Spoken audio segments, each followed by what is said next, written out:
Hello అండి, నేను మీ doctor Rajasekhar Reddy Kothuru, trauma joint replacement and sports medicine specialist ని. మెయిన్ గా మనం ఈ రోజు వైటమిన్ డి గురించి మాట్లాడుకుందాం. వైటమిన్ డి రిక్వైర్మెంట్ ఏంటి, వైటమిన్ డి యొక్క డెఫిషియన్సీ వల్ల వచ్చే ప్రాబ్లమ్స్ ఏంటి, వైటమిన్ డి టాక్సిటీ. మనకందరికి తెలిసిందే vitamin D is very essential for bone mineralisation. అంటే బోన్ లోకి కాల్షియం డిపాజిట్ కావడానికి వైటమిన్ డి చాలా సహకరిస్తుంది. సో అదే విధంగా ఇమ్యూన్ సిస్టమ్ బూస్ట్ చేయడానికి, ఇమ్యూన్ మాడ్యులేషన్ కూడా వైటమిన్ డి చాలా అవసరం.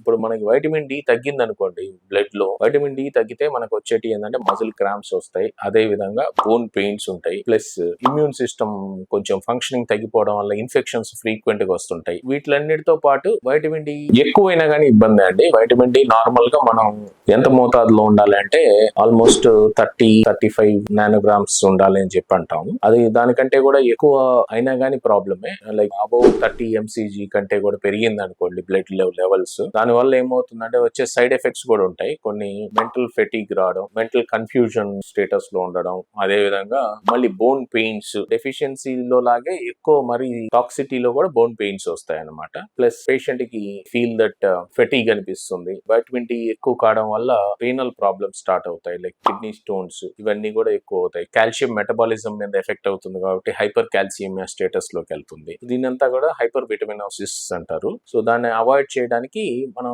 తగినంత మోతాదే తీసుకోవాలి, డాక్టర్ రికమెండ్ చేసినట్టే తీసుకోవాలి. వాళ్ళు మరీ ఎక్కువ వైటమిన్ డి తీసుకున్నా కానీ ఈ ప్రాబ్లమ్స్ ఉన్నాయి కాబట్టి దాన్ని అవాయిడ్ చేయడానికి వైటమిన్ డి వెంటనే ఆపాల్సి వస్తుంది అట్లాంటి స్టేజ్ లో. ప్లస్ కొంచెం హైడ్రేట్ చేయాలి పేషెంట్ ని, ఐవి ఫ్లూయిడ్స్ అవి ఇచ్చి, and also vitamin D supplements ని మనం కంప్లీట్ గా సీజ్ చేయాల్సి ఉంటుంది. ఏదైనా వైటమిన్ డి మీకు డెఫిషియన్సీ ఉందా లేదా అని తెలుసుకోవాలంటే మీ డాక్టర్ ని సంప్రదించండి. వాళ్ళు చెప్పిన సలహా ప్రకారం వైటమిన్ డి డోసెస్ తీసుకోండి. Thank you.